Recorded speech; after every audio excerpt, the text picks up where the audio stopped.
Welcome back to my latest 100 days video. After taking on the island with just raptors, it was time to move on to the barren wasteland that is Scorched Earth. While I chose raptors last time out of pure nostalgia for an OG Ark creature, this time on Scorched, I wanted to choose a creature native to the map. So, after much debate, I settled on the Mantis. For those of you who didn't watch the raptor video and are perhaps new around here, this is the series where I have 100 days to beat a certain map with only the assistance of one specific creature. So, on Scorched Earth, within 100 days, I would first have to take on the challenge of killing death worms on foot in order to get the horns needed to tame the Mantises. I would then need to mutate the Mantises until I was content that they would be able to slay the Gamma, Beta and Alpha Manticore. Before we get into the video, I'd like to thank you for the amazing support on the last video. If you do enjoy this video, please be sure to give it a like and subscribe to the channel if you're new around here. Lastly, I did stream the majority of this 100 days live on Twitch, so if you are into that, come give me a follow on Twitch, and also join the Rampy community Discord to interact with the community and stay up to date with the latest developments. Without further ado, let's get into it.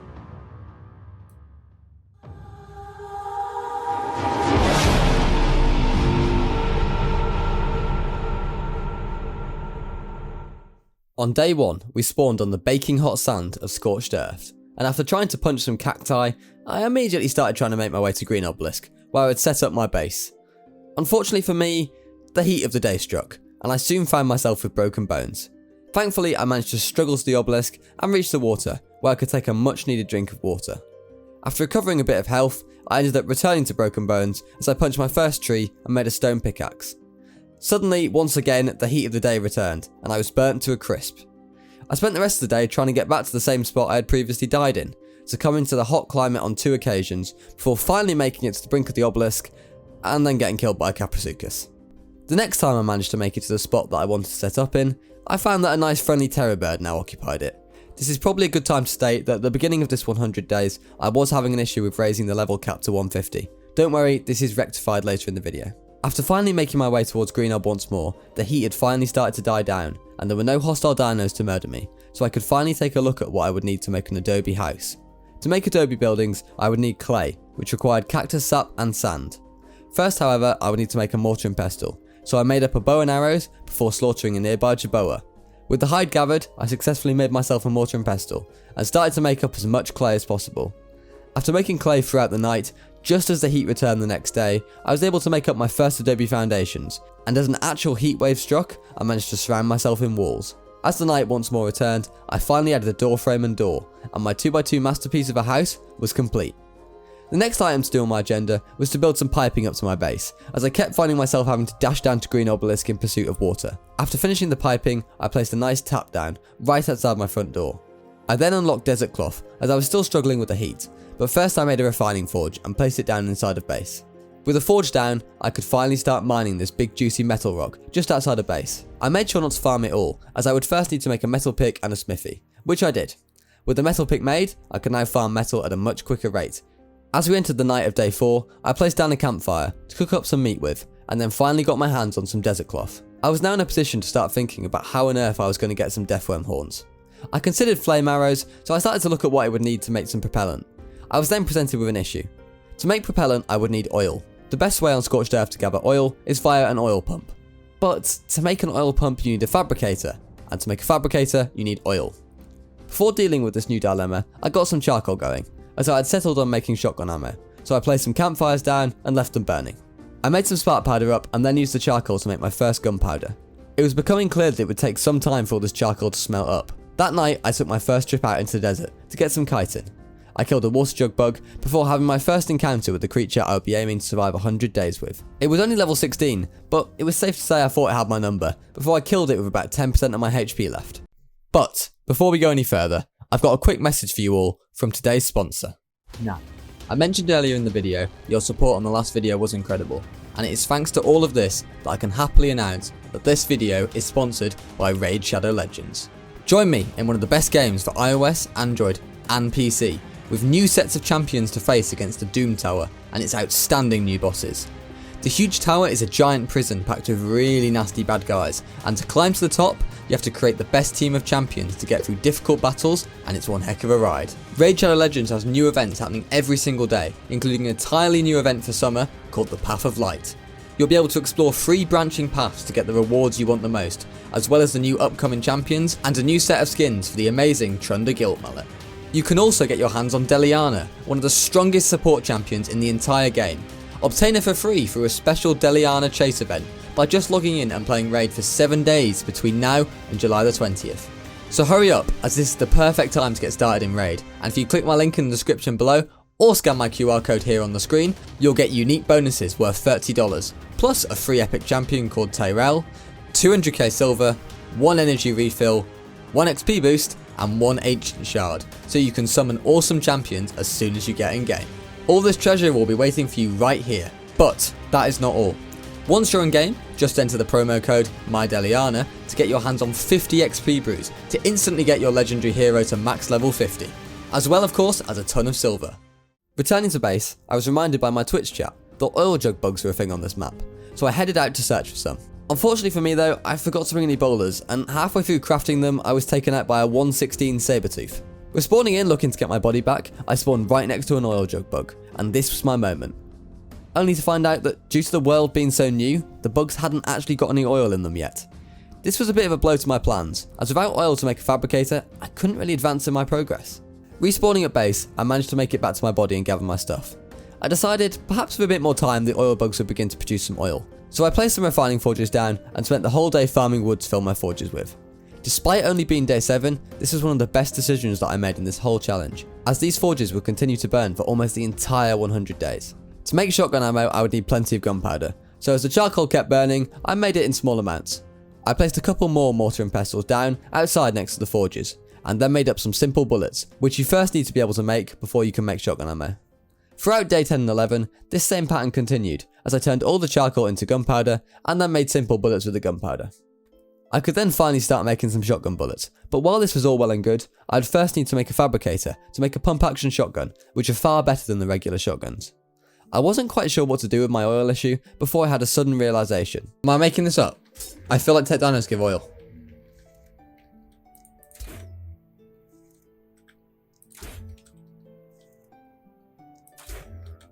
We're about to see. They do. Get in. There we go. Oil sorted. Oil sorted.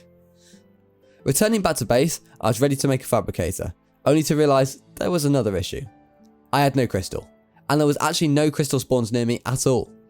Putting that to the back of my mind for a few minutes, I made up a set of flak and a metal shield, ready to fight the deathworms when I returned from my cross-map adventure. The easiest crystal spawn that I knew of, and was absolutely sure that you could access via foot, was one near Red Obelisk. My stream chat recommended to me that I parachuted from this big rock near base, so after grappling up to the top of it, I decided to give this a go.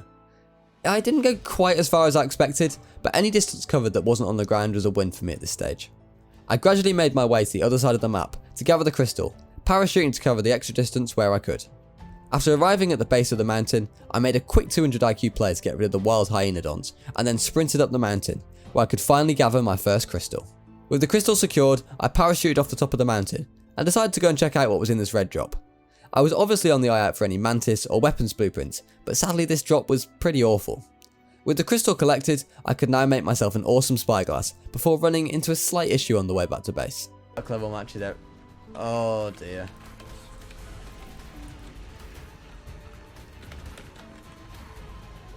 Oh, we're in trouble, aren't we?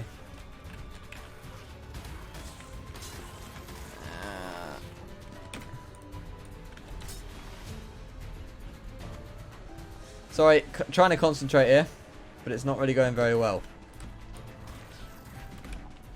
No, you can't pull the thorny dragons. Right.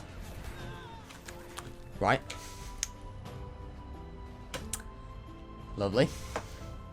Okay, After dying on the way to get my stuff courtesy of a terror bird, which was already taking the place of the Microraptors, my most dreaded dino, I finally managed to get my body. Crystal secured and back at base, it was time to make a fabricator. And of course I managed to make the wrong one. Thankfully an S Plus converter was on hand to help me convert my fabricator to an S Plus one and place it down. Right now is probably a good time to let you all know, before I get 200 comments about it, that the only two mods that I use during these challenges are Awesome Spyglass and Structures Plus. Neither are game breaking mods, just quality of life improvements. Anyways, after dying to a level 68 Mantis in pursuit of some polymer, I took him out on the second attempt, and made myself a pump action shotgun. I then repaired my desert cloth, and then decided to make a second shotgun with my spare polymer, as well as some canteens to help me survive the desert. The time had finally come for me to take on the deathworms.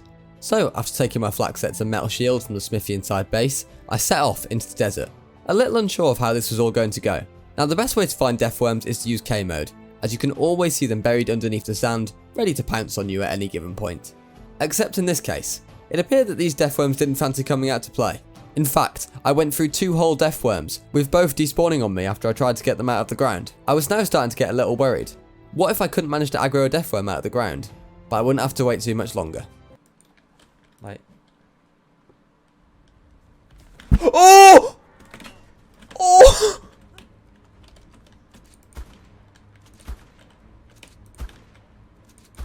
Oh! Oh my god.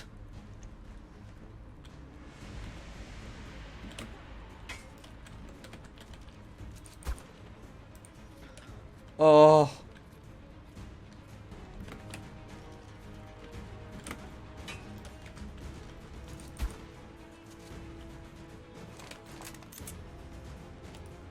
Okay, Shield Jura is not doing. Shield Jura is not doing good.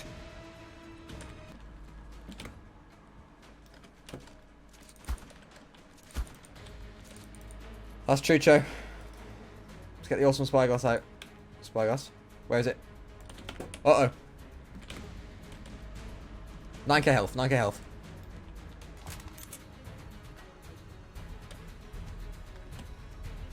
Yeah, stay downhill. Good point.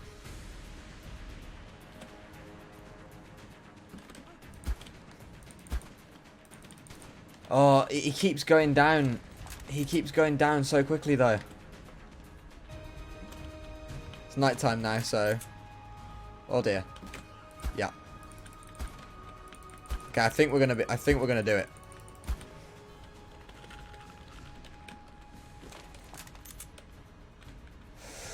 Ooh, okay.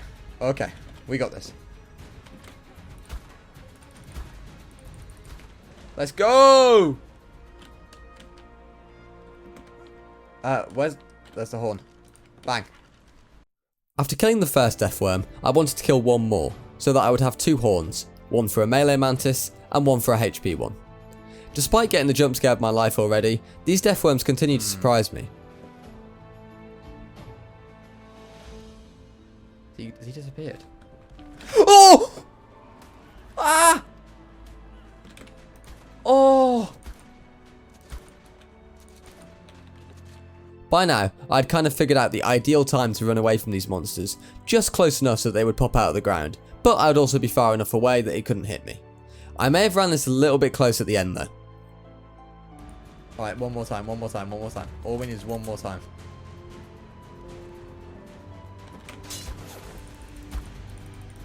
Oh!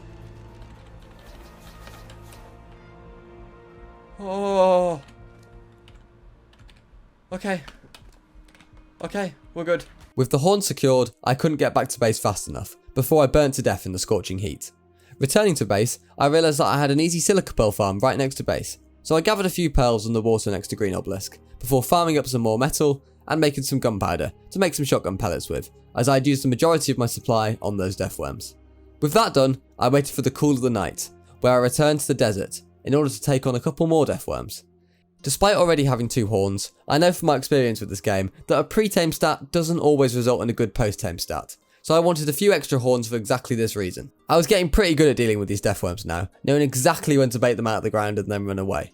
After taking 2 more out, I returned once more to base, where I did a little bit of expanding, as I think I had finally managed to outgrow my humble 2x2 abode that I'd lived in since day 3. With that done, I was in need of some crystal once more, so not for the last time during this 100 days, I grappled up to what I had now named Big Rock, and parachuted some of the distance across the map, and later that night, finally arrived at Crystal Mountain. At the top, I was greeted by this friendly face of a level 20 Carno, but after taking him out, I mined another 200 of this yellow crystal. I'm not quite sure if this yellow crystal is meant to give more or something, you'll have to let me know in the comments.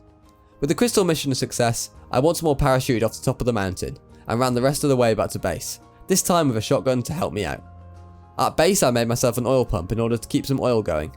I wouldn't need much oil for this challenge, which is a good job as oil pumps on single player aren't the greatest. While at the top of the mountain, I also gathered myself a tiny bit of obsidian to make myself a pair of scissors. I used the scissors to cut my hair and facial hair, as I needed 50 human hair to make myself a Nest Plus nanny, so that when I had some baby mantises running around, they would be safely looked after. I also placed some spike walls and dino gate frames around base, just in case any juiced up megatheriums came a bit too close. No foreboding here at all. With that finally done, it was time to make my way into the desert and begin my search for a mantis. As this was Scorched Earth, I was expecting this to take a while, but I didn't have to wait long until I found this 150 with 28 points in HP. Excitedly, I began to make a de-aggro trap for it. When taming a mantis, you can either use bug repellent and ghillie so they don't see you, or you can build a de-aggro trap, which I opted to do here. This was actually my first time taming a mantis using a trap, but to my surprise, the whole process went fairly smoothly. After placing down the trap, I just simply kited the mantis into it and placed a stone wall down behind it, trapping him in. He was of course not best pleased about this, and immediately started trying to break my structures. So to calm him down a bit, I simply de-rendered him, and then came back, waltzed right up to the doorframe and fed him a death wormhorn. I was pretty disappointed with the outcome, to be honest, as 37 HP meant that he'd only got 9 bonus points in HP with the additional taming levels. It could have certainly been worse, but certainly could have also been better. After successfully getting this one back to base, I made a mantis saddle and a sword, and for the first time in this challenge, I actually finally had a creature to ride about on. So, I took the mantis out to the desert to get some levels with, and all was going pretty well, until I decided to attack this megatherium. Now, megatheriums have an ability, which means that when they kill any bug around them, they become super aggressive and super strong. It is no exaggeration to say that a megatherium with a bug boost is one of the strongest dinos in this game. After taking a couple of hits from him, I knew I wasn't going to win this fight, so I spammed my right click attack to get away from him. Honestly, I thought I was dead here no matter what, as this right click attack uses a lot of stamina. A combination of this rock golem and I believe the megatherium's bug buff wearing off saved me here, and I sheepishly made my way back to base after being humbled. At base, I wanted to see what I was short of to make an egg incubator, as I didn't fancy another Raptor 100 days start, where we ended up having to hatch 50 eggs all at once and having to look around for mutations. It was around this time, however, that I randomly started getting stuck in the mesh, something which continually happened throughout this 100 days for no apparent reason at all. Anyway, on day 15, I quickly took the mantis for a spin in the desert to get some polymer, checked up on how the oil pump was doing, and farmed up some resources I would need to make another mantis trap. I then parachuted myself into the desert in search of another mantis to tame. What else have we got? That was 3 mantis there. Oh, it's a 150. Oh! 30 points of HP again. Oh, boys, get in. Love that. Love that. After finding a nice 150 mantis once more with even better HP, I was sure that this would be the one, so I made the trap. The tame didn't go quite as smoothly this time round, and I managed to mess up the placement of the wall, and after playing Ring Around the Roses with the mantis for a few minutes, I had to retreat to farm up the resources to replace the wall. Go in, hello? Okay, he's in, and he's out. I eventually managed to get the mantis into the trap, and after placing down my nice portable tent and sleeping bag, as I was on the verge of death, I respawned and snuck up to the mantis. You can actually feed them through the stone walls, which was nice to see. If I was disappointed with the last mantis, you can imagine how disappointed I was to see it come out with only 1 more point in HP than the last one. After bringing this new mantis back to base, I couldn't help feel that the 2 horns had been a little bit wasted. Yet, the clock was ticking. I didn't have the luxury to be too picky about starting stats. That evening, after making up some sets of flak and some shotgun ammo, I went in pursuit of our first artifact, the artifact of the Destroyer. The Destroyer can be found in the cave commonly known as the Church Cave, a popular build spot for both PvE and PvP players. Inside, I took out any hostiles before having to make a few nerve-wracking jumps. For those unaware, the main pit in Church Cave is actually a death pit, and a fall here not only means certain death, but also the chances of getting your body back are pretty slim to say the least. For some reason, despite knowing this, I'd still decided to bring the death wormhorns on me, but on this occasion I got away with it, as I grabbed the artifact of the Destroyer and retraced my steps out of the cave. So I took out the mantis to gather some chitin with, which I would then make some cementing paste with. With enough paste, I could now make the chemistry bench, as well as an electrical generator, which I placed down inside, alongside the chemistry bench. I decided to use my shiny new toy for a little bit, and it sure was a lot quicker to make gunpowder with this thing at my service. I then continued the metal grind, before taking an all too familiar route to Crystal Mountain, and back again, as I needed 200 crystal to get my hands on an egg incubator. After completing this journey for was already 1 time too many, I returned with some more crystal, and made myself an incubator. I placed it right down, just outside of base, and then returned to making shotgun ammo as we finally reached day 20. Now, to reach day 20 and not have any Mantis stats that I was particularly happy with was pretty worrying to say the least. Our current health was only 38 and we had no melee stat at all, so I had to return to the desert with great urgency as we needed to begin mutation breeding as soon as possible. In the desert, I managed to find myself a 145 Mantis with a whopping 35 points in HP. 35 points before tame is pretty astonishing, and I was feeling extremely lucky as I made my third de-aggro trap of the challenge. Once again, however, things didn't particularly go smoothly when it came to the kiting of this Mantis into the trap. Alright, this way, Mantis.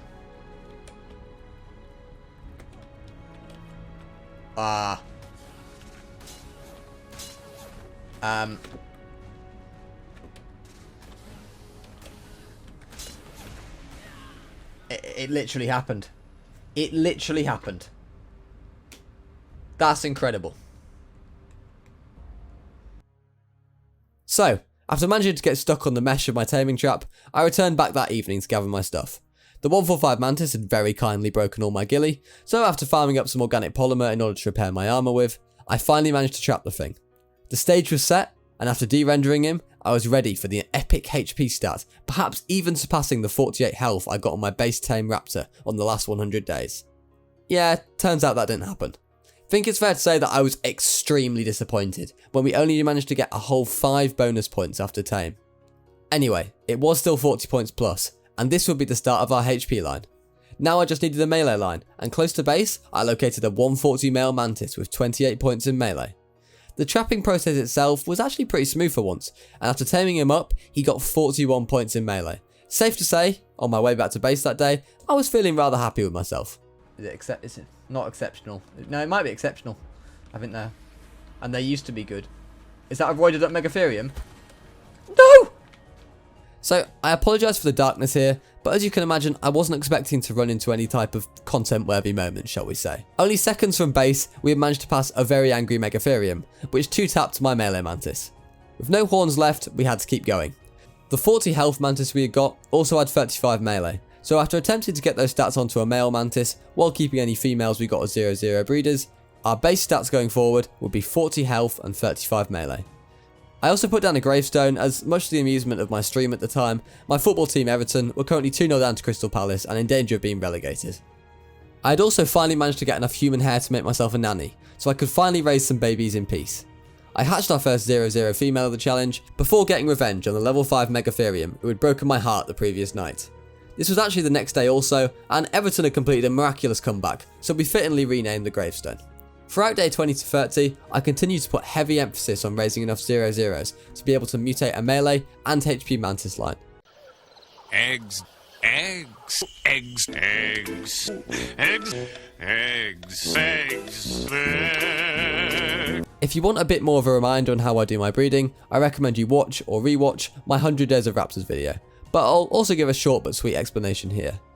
In order to keep the HP and melee lines clean, which increases my chance of getting a mutation, I would breed 10 0-0 females for each line and keep them separated until I felt the stats were ready to be combined together to take on the Manticore. A 0-0 dino is simply a dino which has 0 mutations on both sides of its ancestry line. It is important that if you do intend to keep a line clean, always use 0-0s. Anyways, back to the challenge. After our 0-0s are grown up, I separated them into 2 piles, with a melee male and a HP male there to get some mutations with. The first mutation we got was on day 23, and it was a 42 HP male. I had now entered the mutation grind element of this challenge, a process which I've always enjoyed on Ark. After the 42 HP, we followed it up with a 37 melee Mantis to kickstart our melee line.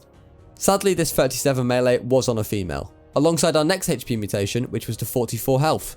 This just meant that I would have to breed it with a 0-0 male until we got the correct stat onto a male. To feed all these babies, I was having to do plenty of meat runs, but I swiftly found out that a Mantis with a sword is pretty good at collecting meat. Right, please give me the HP. Oh! No way.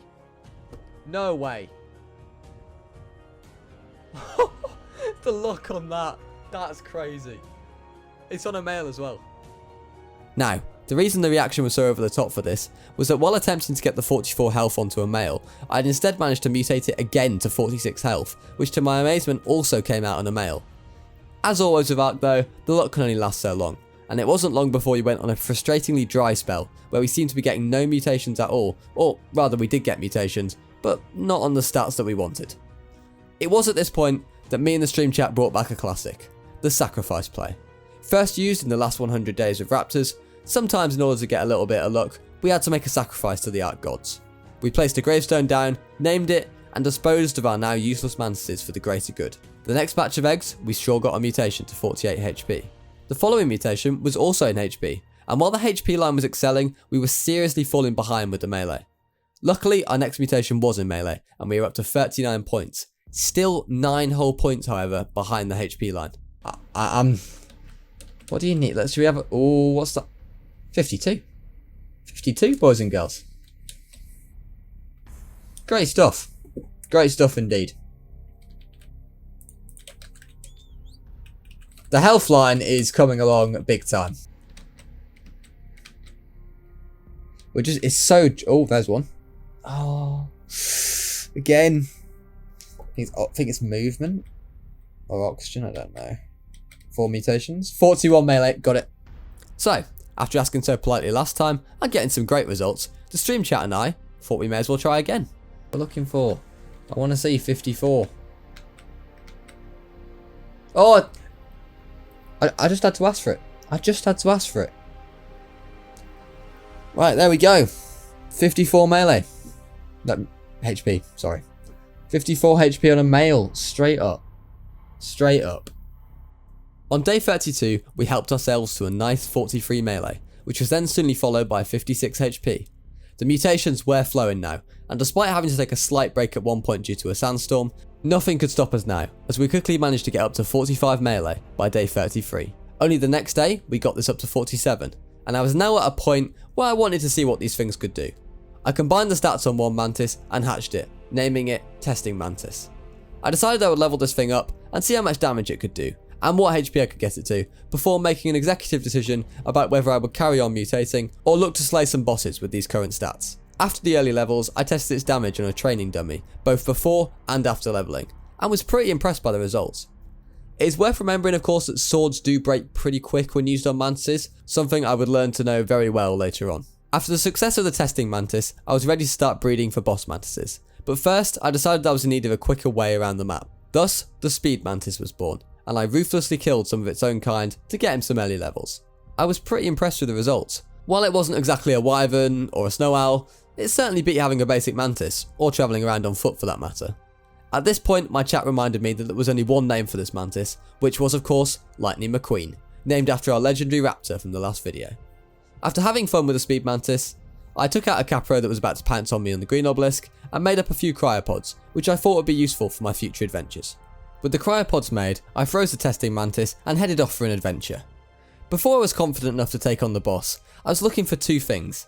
Firstly, a Mantis blueprint, only found in yellow or red supply drops, or a sword blueprint, found in blue drops and desert loot crates. I must have spent about 2 days searching the map with my Speed Mantis, and while it wasn't too bad, it wasn't exactly a flyer. Having no aerial view at all was certainly a nuisance. After searching the entire map for drops, I ended up near the central cave, located close to Red Obelisk. After entering with Lightning McQueen, we reached a point where Mantises could no longer fit through, so I threw out the testing Mantis to deal with the hostiles, but apart from the odd one, this cave seemed pretty bare dino-wise. Upon reaching the artifact, in classic Ark fashion, it just wasn't there. Is there a command to force spawn? I don't want to spawn just... Right, never mind, we're all good. We're good.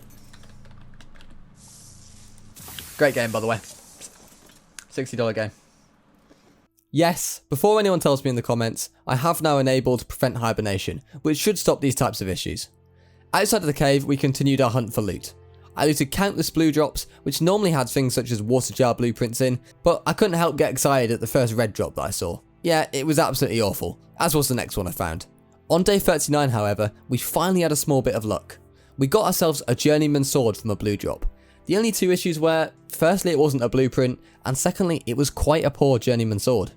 The reason I was up this mountain in the first place was because I was looking for the blue cave, which gets its name as it's located in the mountains close to Blue Obelisk. Outside the cave, my Mantis managed to get himself meshed into a rock by a rock golem, but thankfully I had a hatchet on me to break the rock.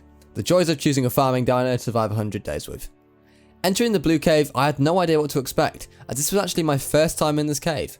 One of the interesting things about this cave is that it actually has water sections in, meaning it is one of the only viable areas to breed small or medium-sized dinos on Scorched Earth, apart from the obelisks, if you can bring them from other maps, that is.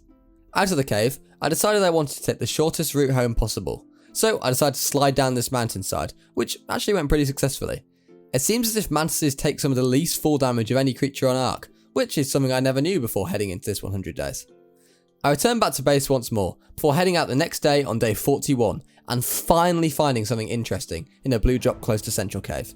The ramshackle sword blueprint in this blue drop only had an extra 36.7% damage, but it had almost double the durability of a normal sword, which was a huge deal. It also wasn't too expensive, as sword blueprints can often be quite costly, so this was a big bonus. The day continued to get better when I found a mantis saddle in this yellow drop.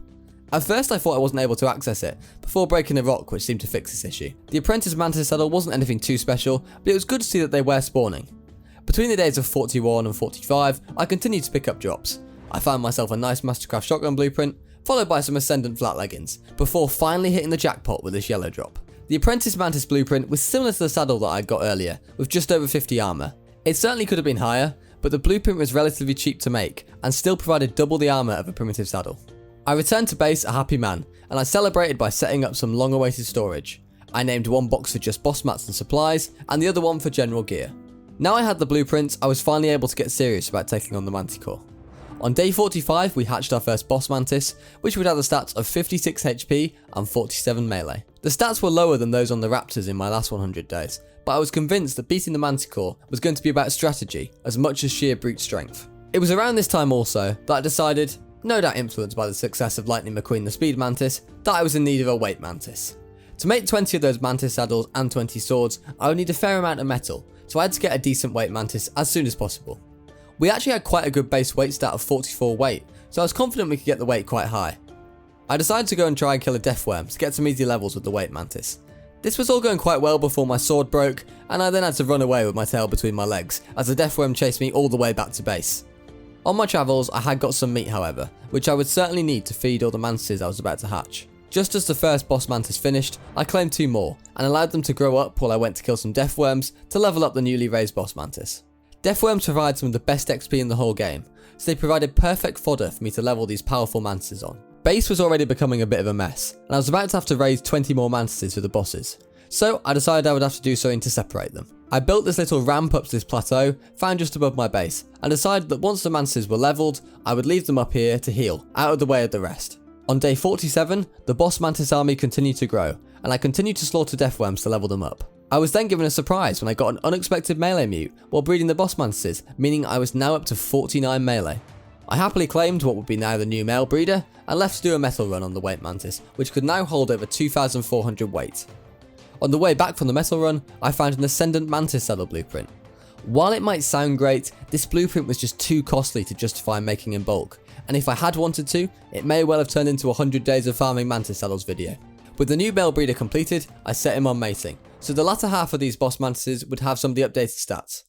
I also made my first ramshackle sword, which I would go and test out on the death worms, which I continued to slaughter over and over again. By the time we got round to boss mantis 17, finding a death worm at all was becoming quite a struggle. On day 55, after many sleepless nights spent in the deserts hunting death worms, the army of mantises were all healed up and ready to go. I had leveled all to just over 10k, and then as much melee as possible, with most peaking about the 1 to 1.k mark. All our metal was smelting very nicely, so I was in a good position to make the saddles. I also did some testing and found out that while the mantis melee was hugely reduced without the sword, by about 80% or so, it still wasn't completely awful, which gave me a bit of hope. After testing, I made the saddles, and I had just enough metal to make sure that every mantis had one of the apprentice saddles on them. I then started to make up some narcotics to make some med brews with. I was all ready to do the Gamma Manticore, before we ran into a slight issue. SE used to be really generous with its element. Maybe we'll make ourselves some nice replicator by the end of the day. We have to go kill wyverns. Okay. Great stuff. Right. I think we're going to have to take Speed Mantis out, aren't we? Because on most maps you don't require any tributes to do Gamma bosses, just artifacts, I assume this was the case on Scorched Earth. Turns out I was very wrong about this. So after making up a few more med brews, I cried one of the new boss mantises and set off towards the Wyvern Scar, which was located on the other side of the map. For the most part this journey went pretty well, although I did take this rather embarrassing fall down Central Cave after failing to cross the tiniest of gaps. But on day 57, we arrived at the Wyvern Scar. While for the Gamma boss I would only need to kill 2 of each Wyvern, this experience was a real eye-opener for the challenges I had in front of me. Clearly this would be no issue for these Mantises though, as they appear to kill invisible creatures. So, we whistle passive. Let's go... Was it me or did it just say I killed a thorny dragon? I didn't do anything. Does anyone else get that? In the moment I actually thought I was going mad, but no, that did actually happen. Anyway, the first Wyvern I tried to kill was the fire one, but he clearly decided he didn't want a piece of me and flew off towards the mountains. Things started to go a bit downhill from here, however. Alright, let's not fall in here. Oh! Oh no! Oh! How are we alive? How are we alive? I don't want to be alive. Oh dear. Oh dear, we're not going to be alive long. Oh dear. Oh dear. What is it? It's a fire wyvern. Maybe we kill it. Do we kill it? No, because I don't want to shoot it. Because if I shoot it, I'm going to aggro all the wyverns around us. So I wanted to die there. So, I had managed to fall into the wyvern pit. Precisely half a second after I'd said, let's not fall off here. I would now have to return to base and make some grapples. As without a flyer, the only way I could get out of this pit was with grapples. I levelled one of the spare mantises around base and speed, and sped off towards the wyvern trench again. About half a day later, we arrived back at the death scene. Here, without the mantis. So now I'm trying to go down and get my stuff. That is what I'm doing here. Right, it looks quite empty down there. Okay, I think we just go for this. What does everyone else think? Okay, we're going to go for it. Okay. Okay, no wyverns. No wyverns. Nice wyverns. No! Get on the mantis! Okay. We're alive. So, after surviving that traumatic experience, I had reached the bottom of the pit. While I was down here, I decided to start collecting talons, because you know, what idiot would not want to stay at the bottom of the scorching hot wyvern trench? At first, it seemed to be going quite well, as we got our first talons, before I had another flirtation with death. No. Ow. Ow. That's lava. Ow. Ow. Oh dear. No. Okay, lightning wyvern's dead. No, that's not good. That was not what we wanted. It seemed like both me and the mantis seemed that we didn't fancy making it out of here, as the mantis then went for another swim in the lava we had almost died in. After a while, my health started to get low, so I attempted to place a sleeping bag, only to find out that you actually can't do that here. So, I quickly cried up the mantis and attempted to grapple out of the pit. I was rather anxious as how this might go, but thankfully my grappling skills were on full show on that day, with this last grapple attaching right to the top of the pit. Out of the trench, I was suffering from severe heat stroke, so, not to ruin your guys' eyes, I put my stuff on the mantis and then went for a quick dip back in the wyvern trench, before respawning a happy man. I still had to kill a fair few wyverns, but thankfully this wasn't too hard. Originally it was the lightnings that I was scared of, but after spending far too long in the proximity of these things, I soon learned the real killers were the fire wyverns, with their fire attack doing a good chunk of damage. Returning to base, for some reason I opted to use primitive swords for the Gamma Manticore. Perhaps I was overconfident at this stage, or maybe just low on metal, but this was certainly not the smartest of choices. I then had to make some med brews, as I'd used most of mine in the wyvern trench.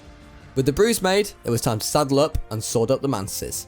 I brought them to Green Obelisk and lined them up ready for battle, before quickly sacrificing a mantis for a combination of some polymer to repair my ghillie with, and for a bit of good luck. I made up the final med brews, and then named my mantises after all the Twitch followers who were chatting with me at that point on Twitch. Quick shameless plug, if you do want a boss dino named after you, come follow me on Twitch and join me for some of these live challenges. All links are in the description. On day 59, we were ready to take on our first boss. Here's how the Gamma Manticore went. Alright. Let's go for it. Oh, hang on. Right. This one is Rampy. Let's see how it goes. Right, we're here.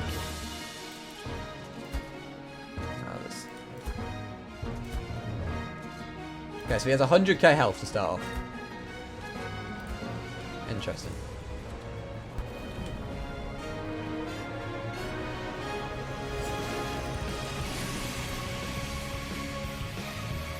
Oh my god, look at that torpor. See. Look at that torpor, man. Oh my god, look how much torpor he does. We're going to get knocked out Mantises in here, aren't we? 100%. It was still early days in the fight, but I certainly wasn't liking the early signs. The torpor attack on the Manticore was not only sending the Mantis I was riding to sleep, but also doing substantial damage to my character, something that I had barely realised up until this point.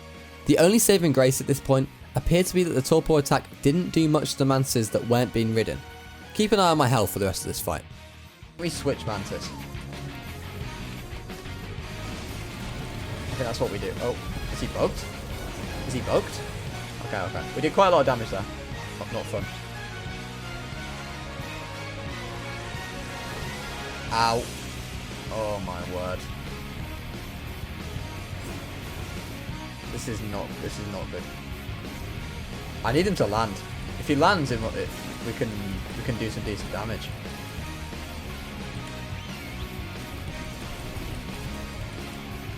One of the more tense boss fights that I've done on Ark. Has to be said. Ow, that was not good. That was not good. The new Rampy master plan. We hide behind this wall while we regain our health. Manticore's caught onto the plan. Get him. Bit of DPS in on him. That's alright, that's alright. Bit of DPS. Landed. He's stuck. Come on, this is good DPS. This is very good DPS. Come on, come back down again. Yes. Very good DPS. Alright, that was good. That was good. Right, we're going to have to go back in the middle again. He's not having it, is he? I mean, none of the Mantises are low on health. Like, no, the only problem is I'm low on health. That's what it's going to come down to ultimately. No, that was not a good. That was not good. Ow. Ow, ow, ow, ow. Alright, that's another fight. The golems. Okay. They're not going to kill these golems, are they? No, no chance. Okay. Let's whistle passive and bring them over here. Golems shouldn't be able to get up here, right? Golems don't really do much damage, do they? Right, passive. Ow.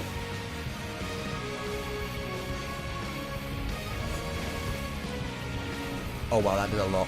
Why did that do so much damage? Why did that do so much damage? No, no, no, not right at the end. Not right at the end.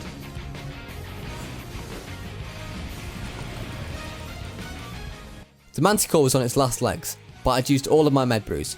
The rock golems which spawned during the last part of the Manticore boss fight were also causing a real issue. Oh no. Oh my god. Run. We've just had a passed out Mantis.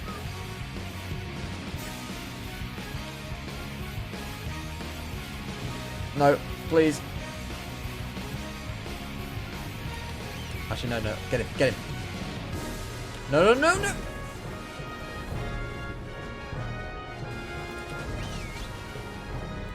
He's on 1k. He's on 1k health.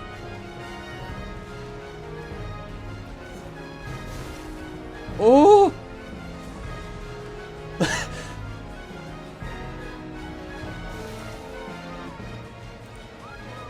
Oh my god.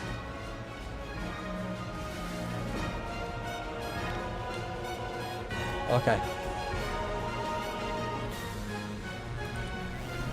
Get him. Please. Please kill him. Kill him. No! He's on 200 health!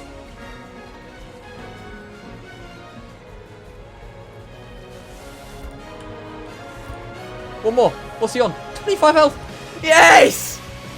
Come on! Oh.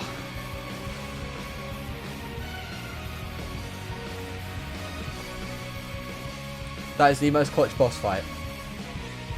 Oh my god. This was undoubtedly the closest and most tense boss fight in my 9,000 hours of Ark I've been involved in, and trust me, I've been in a lot of boss fights. Take a look at my health right here as I administered the final blow. I was most certainly one shot off dying. The reality was that even as the Twitch chat and I celebrated a good victory, we couldn't get too carried away. If we struggled so hard to beat the Gamma Manticore, how on earth would we beat the superior Beta and Alpha Manticore? We would need a new strategy, and the next day, we came back to the table with one. An old friend of mine got in touch with me to let me know that if I had a gas mask equipped, I would not take any damage from the Manticore's torpor attack. At first I was pretty doubtful, as I thought this sounded pretty much too good to be true, but I figured I should certainly bring some into my next fight, and see how it went. To make gas masks, I would first need some absorbent substrate, which is made in the chemistry bench, needing black pearls, oil, and sap. Thankfully the deathworms I had killed had already given me the black pearls, but I did still need some sap, so I got some from the furry trees, found in small numbers all over Scorched Earth. It is best to use a chainsaw to harvest sap from these. After that, I set off towards the church cave once more, before being caught in a sandstorm which stopped me in my tracks. Apparently it didn't stop this flying mantis though, who wanted a piece of me. Inside the church cave, I almost went for an early bath in the death pit, before performing one of the most clutch jump offs I have ever done in my Ark career. I reached the artifact destroyer for the second time, and then got caught in another sandstorm on the way back to base. The joys of this map. I would then make some med brews as I prepared to set off back towards the Wyvern trenches in pursuit of more talons. I also wasted a stupid amount of metal making this Mastercraft shotgun. Despite being a very high damage one, please never make these things. Pump actions are so superior it isn't even funny. I made some more shotgun ammo and then cried up one of these 2 new boss mantises, which I hadn't brought into the Manticore fight as they were still in need of some levels. Arriving at the scar, I popped out my boss mantis and headed straight down into the fire pit. As I needed 10 talons of each wyvern this time, I figured I would attempt to survive down here, at the bottom of the scar, for as long as I could. And it was also night time, which meaning I wasn't burning to death as of yet. At first, things seemed to be going pretty well, but it was truly down here that I realised how much of an issue these fire wyverns were. Why I decided to take on 2 fire wyverns with a yet to be leveled mantis is a fair question, but after just about surviving the attacks, I had no choice but to cry on my mantis and exit the scar. The only issue was that none of my grapples attached to the wall. I believe this was because I kept getting stuck in the mesh. Thus, with no grapples left, I was forced to die down here and respawn at base, where I made up some fresh grapples and came back with a new mantis. After making it down to the bottom of the pit with some nice parkour, I did something that even by my standards was incredibly stupid. After somehow surviving a nice swim in the lava, I took out the 140 fire wyvern, which was nearby, and collected my kit. I then continued on down the scar, taking out wyverns as I went. As I reached the end of the scar, I realised I had a big problem. I didn't have enough cryopods for the mantises. With much reluctance, I realised I would have to leave a mantis behind, and thus the injured boss mantis 19, who was on its last legs, was the chosen one. As I grappled to safety, I whistled neutral, and hoped one day that we might see him again. Down the other end of the scar, it was now the next day, and we continued working on collecting talons. Things were actually going pretty well, and the poison and lightning wyverns in particular didn't seem to be posing much of a threat. When the fires came out, however, it was a different story. Yet, on day 65, we secured our final fire talon, and thus had collected all 30 talons needed to activate the Beta Manticore. As it was nearby, I then stopped off once more at the central cave to collect the artifact of the gatekeeper, followed by the artifact of the crag in the blue cave, who seemed to have a personal rubble golem as a guard. At base, I made up an extra gas mask, and I would now have 2 for the Beta Manticore. I was then forced to make up some more shotgun ammo, as I'd used my entire load on the wyverns in the scar. As well as the gas masks, I made a few other changes for this fight, which I hoped would give me the edge. I disabled resource harvesting and applied this setting to all nearby mantises. I did this as in the first fight, the mantises were often getting weighed down by meat and various other stuff they were collecting. I had also opted to use up almost my entire metal supply to make ramshackle swords for all the squad. While the damage wasn't that much better, the extra durability I was convinced would make a huge difference. I also made up double the med brews that I had for the previous fight, just in case the gas mask didn't work. And so, on day 68, after gathering the tributes and artifacts from base, we started the countdown and entered the arena of the Beta Manticore.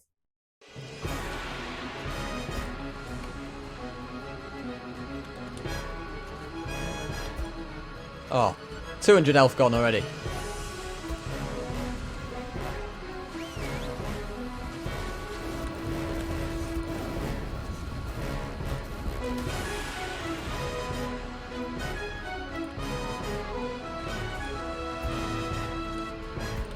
Not bad damage already. Not bad damage. Only a few minutes into the fight, and I'd noticed that the Manticore seemed to be very reluctant to use its torpor attack while I remained on the starting platform. This would be something that I would have to use to my advantage. Every now and again. Yeah, no damage to me. No damage to me with the gas mask on. 39 Dura though.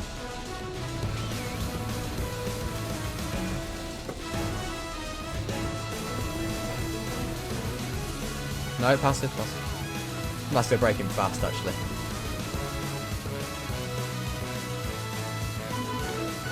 These gas masks are breaking pretty fast. It's easy. I don't know. Okay. I mean, we're actually doing quite a lot of damage. Down to 100k health at the moment. We've not used any med brews. Alright, that is some really good DPS, that. 89k already. Oh, hang on. Okay, Digi the Mantis. We need to switch Mantis. We need to keep switching Mantises, otherwise we're gonna get Mantises passed out. That is the one thing I need to do. We do not want our Mantises passing out. How are they all doing on Torpor? Okay, they're all fine with the exception of the ones that I've been riding.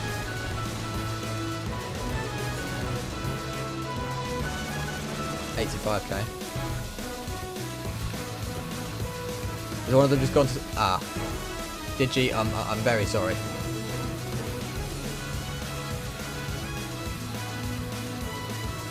$60k health. Okay. I mean, he's halfway. He's under half.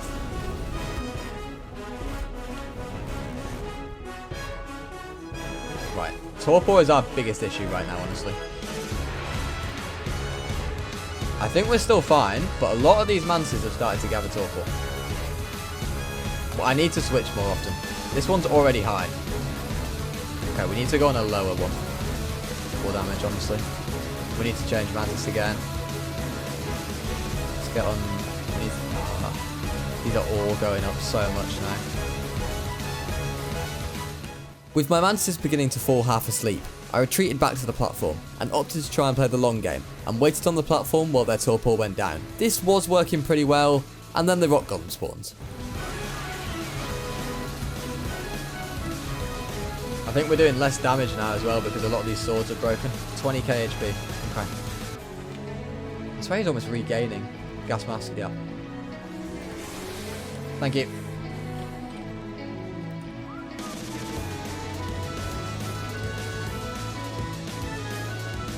Health is 18k. Yeah, I think we just have to complete the job down here, honestly, right now.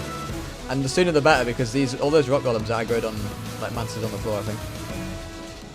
Cool. Alright, Digi's dead. Sorry, Digi. We'll get you a new one, mate.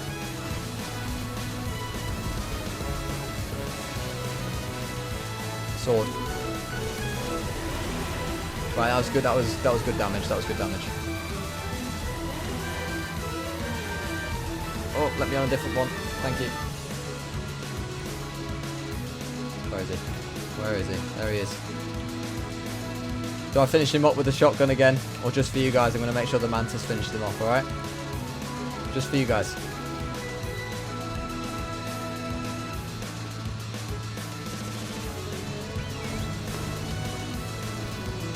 Got him. Let's go, boys. Let's go. I think we only lost one Mantis to that, incredibly. We only lost Digi. So, we completed the Beta Manticore, and while it wasn't exactly a walk in the park, it was fair to say that it was more comfortable than the Gamma version. I was still concerned, however, by how many Mantises were passed out by the end of the fight. Assuming once more that the Alpha Manticore was a step up in terms of Torpor inflicted, I was still nervous about how the final fight would go. Straight after the Beta Manticore, we returned to the Wyvern Trench, as I would now have the fun task of farming up 20 of each Wyvern Talon. Yes, that's right, 20. Things got off to a good start, as we took out Wyverns of all types on stream, before I was reminded of my past sins. Oh dear, what is down there? Oh yeah, I forgot about that. Yeah, I may have sort of left a Mantis down there earlier. Like, because I didn't have another cryopod. Yeah, that's unfortunate. Well, rest in peace, Boss Mantis 19. Anyway, after taking out some Wyverns, I headed back to base with a few Talons from each. I would of course have to return to finish farming the Talons, but I also had plenty of other things to do before we would be ready to face the Alpha Manticore. For example, I would also need a lot of metal, especially as I had high hopes of getting my hands on a pump action shotgun blueprint for the final fight. At base, I did some general farming tasks to prepare, such as unloading and loading the forges, making gunpowder, and then using that gunpowder to make some more shotgun ammo. Before heading back out, I placed the Beta Manticore flag down outside the base, and was rather disappointed to see that it was exactly the same as the Gamma Manticore flag. On day 71, I set off to the Wyvern Scar for what I hoped would be the last time. I decided that as I would need a lot of talons for this boss fight, I would just dive right in there. This almost went rather wrong, as I slightly misjudged my fall and the mantis landed in the lava. Thankfully, not for the first time in my 71 days on this map, I managed to escape the lava and get on with the job of killing the wyverns. To help me deal with the wyvern trench heat, I had come up with a master plan. I knocked out a low-level female wyvern and secured its wyvern milk. I drank it and waited for its effects to cool me right down. Yeah, so turns out I may have got this one slightly wrong, and wyvern milk actually helps to keep you warm. Easy mistake to make, right? So, after that embarrassing episode, I continued on down the trench, taking out wyverns of all types with pretty good success. The Mantises, when levelled and with the good swords, were making light work of them. It was at this stage that somehow, despite making this mistake before, I'd done it again. With no spare cryopod left once more, I had no choice but to grapple up to the top, leaving my mantis alone at the bottom of the pit. At the top, I threw out Lightning McQueen once more, only to get stuck in my tracks by a sandstorm. It was at this moment, while I waited for the sandstorm to go, that I had a brainwave. Now that I had thrown out Lightning McQueen, I once more had a free cryopod, and I simply had to make my way down to the pit, cryo the mantis, and then grapple back out. Firstly, I had to make some parachutes to make sure I got down okay. I would then have to make sure that I got up with the 5 remaining grapples. This was achievable, but by no means easy. Another issue was that since I had left the pit, wyverns had started to spawn again, so I had to somehow get down to this mantis without being noticed by a wyvern. Thankfully, everything went pretty smoothly, and I managed to make it out of the pit with my mantis safely secured. Throughout the coming days, we continued to talon farm, to collect the remaining talons. By the end of the trench, I was no longer in a position to be picky about wyvern levels, and had to take on some far higher level fire wyverns that I would have liked to. Thankfully, I was getting pretty good at this by now, as I must have killed at least 96 wyverns by now to have gotten all the talons that I have. With the last 185 fire wyvern dead, I had finished collecting 20 of each talon, as I also had some back at base from the previous day. Returning to base, I threw the Rampy Survivor Mantis out at the obelisk, and checked on the HP of the others that are mostly healed by now. On day 74, I found something very interesting indeed. I found a Journeyman Pike blueprint in a blue drop. Now, swords do more damage than pikes, but due to this damage being so much higher than the sword blueprint I had, I was extremely curious to see what this thing could do. First, however, I would have to get the artifacts, for what I hoped would be the last time. So I paid one last visit to the Blue Cave to get the artifacts of the Crag, and then to the Central Cave to get the artifacts of the Gatekeeper. At base, I could finally test out this pike and see what damage it could do. The initial impressions were pretty underwhelming, as the sword did over 600 more damage than it. However, on further testing, some interesting things were found. It seemed that the pike's durability was going down much slower than the swords, despite them both having around the 130 Dura mark. The Dura appeared to be going down twice as slow, if not more, which made me think that perhaps the pike was the better option for the alpha boss. Before I made any decision on this, I went and added the desert drops on my map. I did this as I was desperate for some form of high weapon that I could deal passive damage to the Manticore with. I was incredibly scared that this Manticore was going to send all my Mantises to sleep if I left the platform, so pump action shotgun blueprints or a pre-crafted one was my main goal from these drops. I actually ended up having some decent luck finding the desert drops. Within my first day of looking, I managed to find 4 desert drops, which is pretty rare. The issue was that none of these helped my cause at all. Most seemed to contain some sort of useless saddle, such as a frog saddle, and this one also had some fur armour, which I found pretty funny considering we are playing in a desert map here. After doing a full lap of the map, I stopped at the church cave to grab the last artifact that I needed, before taking a break from drop farming back at base to give them a chance to respawn again. I hatched a final mantis, which I named Boss Melee God.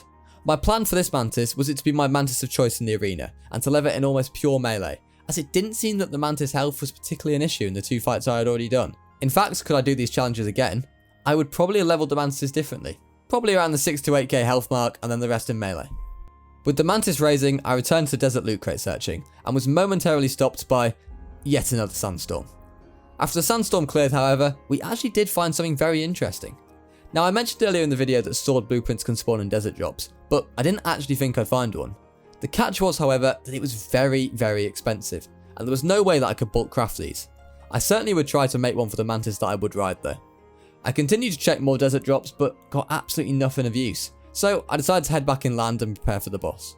Right outside the base, I found a yellow drop, which had an assault rifle blueprint in it.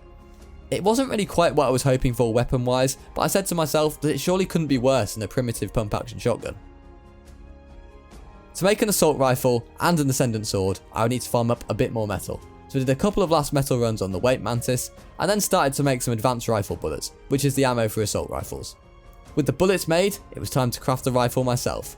So after crafting it, I wasted a mag on the training dummy, and safe to say I wasn't all that impressed with the results.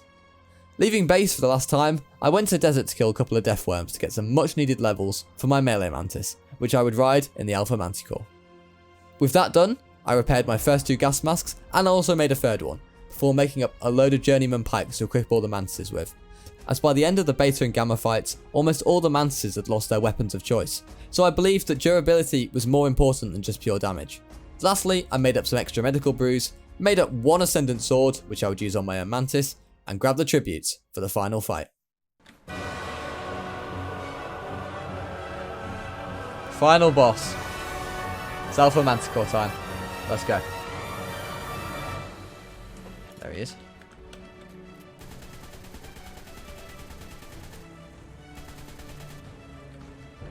Right. Assault rifle's not very good, is it?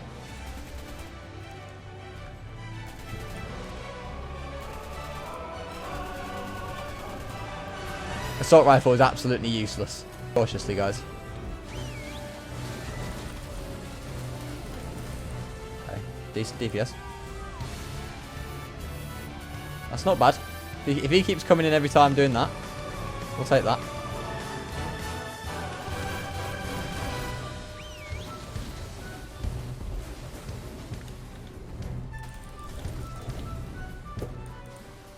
That was good. Some more decent damage. Down to what would be the beta Manticore HP. Right, there we go. He's lower now. He's lower than beta Manticore.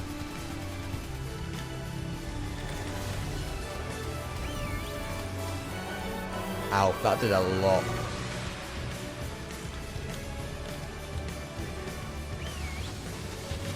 He just gets up straight away, doesn't he? Doing quite a lot of damage.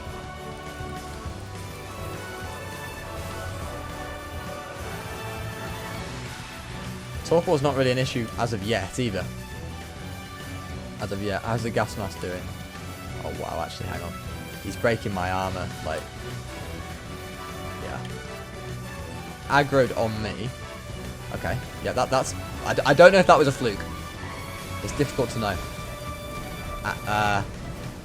What? Why did he do the attack on there? That was not good. We're half health. We are almost, not quite, almost halfway. Right, he's coming in, he's coming in, yeah, he's coming in. Get him.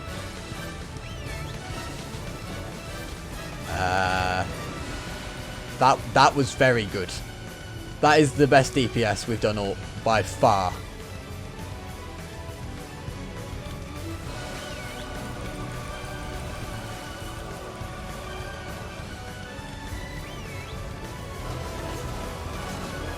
Ow. Ow. Okay. Manticore does damage. Let's put gas mask on. We're going to go down for a bit, see if we can do some damage before the golems come. Yes. He's actually fully landed. No, no, not anymore. Yeah, we don't have much gas. I should have bought more gas masks. Ow. Ow.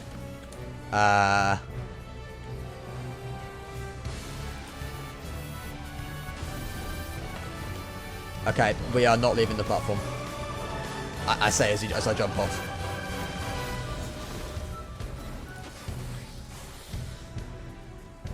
This is not good. Med brew, quick.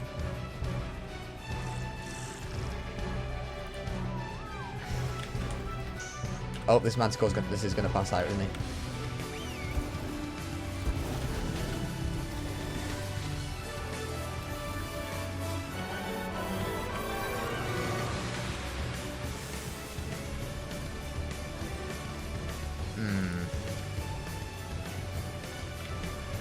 Not ideal. 40k, is that still what he's on? Oh man. Is that really what he's on? Alright, Matty, your Mantis, mate. Or you. Right, get him. That would. Come on. Good DPS, good deep. Right. Very good DPS. He can hit you off, can't he? Wow. He damages you when he does that attack. He damages your player. I think I've just realised that. Oh, no. Hang on. Chill out. Is it me or... Is he solo fighting a Mantis over there? Okay. Boss Mantis 11. What a guy.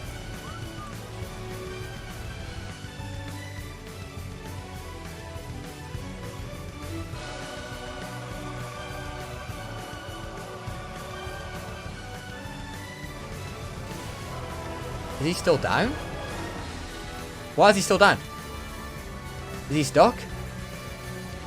Is he stuck? Come on. Come on, Mantis. I believe in you. Mantises. Oh, come on. There's no need. Ow. Ow. He's on 3k HP, man. 3k. Come on. And my chest beats are just broken. Alright. We're back in flat.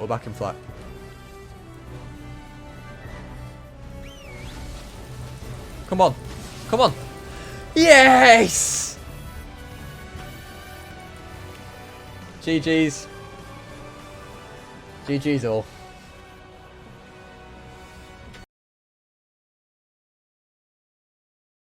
Thank you all so much for watching my 100 Days of Mantises video. I hope you all enjoyed watching it as much as I enjoyed making it. If you did enjoy, please do consider leaving a like and subscribing to the channel if you haven't already, as these videos do take an awful long time to make and then put together. By the time you are watching this video, I will have already started my next 100 Days challenge on the new map, Fjordor. So, if you want to come check that out live, come over and give me a follow on Twitch, and don't forget to join the Discord community to stay up to date with all events. If that's not your thing, don't worry, as I'll be back with another video in the next 5 to 6 weeks. As always, enjoy the rest of your day, stay safe, and I'll catch you in the next one.